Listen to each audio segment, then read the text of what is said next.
If This Building Could Talk, The Storied History of Candlestick-Park by Matt Pawnee. Who am I? I am an idea that Major League Baseball should exist west of the Mississippi River. You can say that I was born out of necessity or I was done out of haste, but my roots were already planted. California, a state infamous for its warm springs, consistent summers featuring bikini-clad women, and mild winters, saw the overpopulated teen-packed city of New York as an opportunity for an economic boost.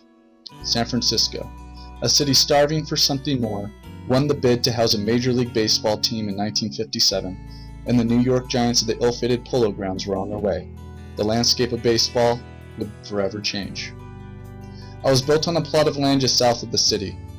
Engineers, architects, and city planners decided to construct my frame at Candlestick Point, despite constant objections because of its location jutting out into the bay. But I didn't care. I was no longer an idea, I was a reality. It took my owners 2 years to build me. I guess I can boast at this time because I was the first stadium to be ever built completely of concrete. I was beautiful, in the masculine sense of course, and was everything a Major League Stadium should be. Built-in radiant heating system in the dugout and stands, a view overlooking the bay, and 44,000 seats. Although my intentions were good, I quickly became known for my strong, swirling winds, cold temperatures, and thick evening fogs that made for a challenging experience for players and fans alike. Visiting teams would complain and say that their dugout was colder and this gave the Giants an undue advantage. It wasn't my fault the heating systems didn't properly work in their dugout. That wasn't my job. But despite all the moans and groans, I didn't mind. I was finally home to a Major League Baseball team. And then, the 1970s. Let's just say I got pretty caught up in the whole new age, let's remodel and make everything new and cool trend. One word, AstroTurf. Although my new look wasn't one of my finest moments, it introduced me to my new tenant, 49ers. The National Football League, as you all know, is a pretty big deal, and if I was going to be taken seriously, I needed more seats. So I grew, and I grew and I grew. I felt huge, but you know what? I wanted to be bigger.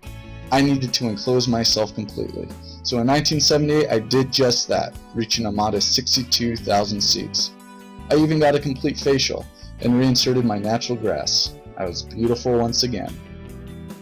Although I might not have been the most precious thing to look at, my looming and cold concrete was site of many legendary moments.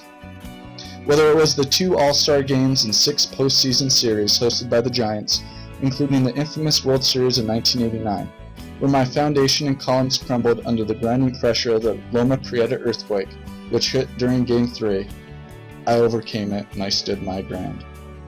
Then there were the 8 NFC Championship games hosted by the 49ers, including the one, if you remember, in 1982, when Dwight Clark enshrined himself in football lore with the catch.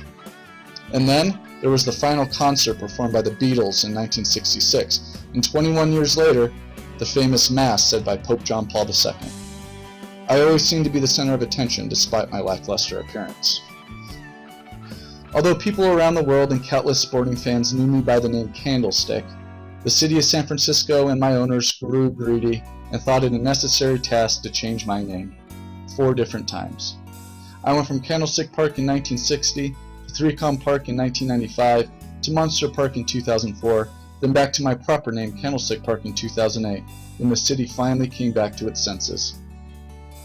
With the changes in name came changes in occupancy. My longtime parent, the Giants, moved out of my concrete frame in 2000 and relocated to some stadium in the middle of the city. See you later. 13 years later, the 49ers decided to call me quits and bolted to a more commuter-friendly location a few miles south in Santa Clara. Goodbye.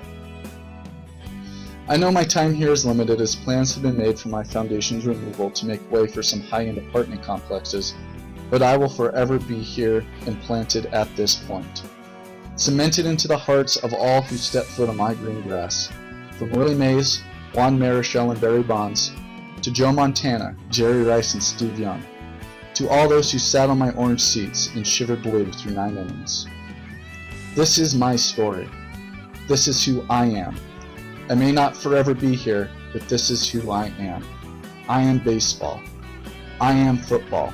I am 60 years of memories. I am San Francisco. I am Candlestick-Park. created using Powtoon.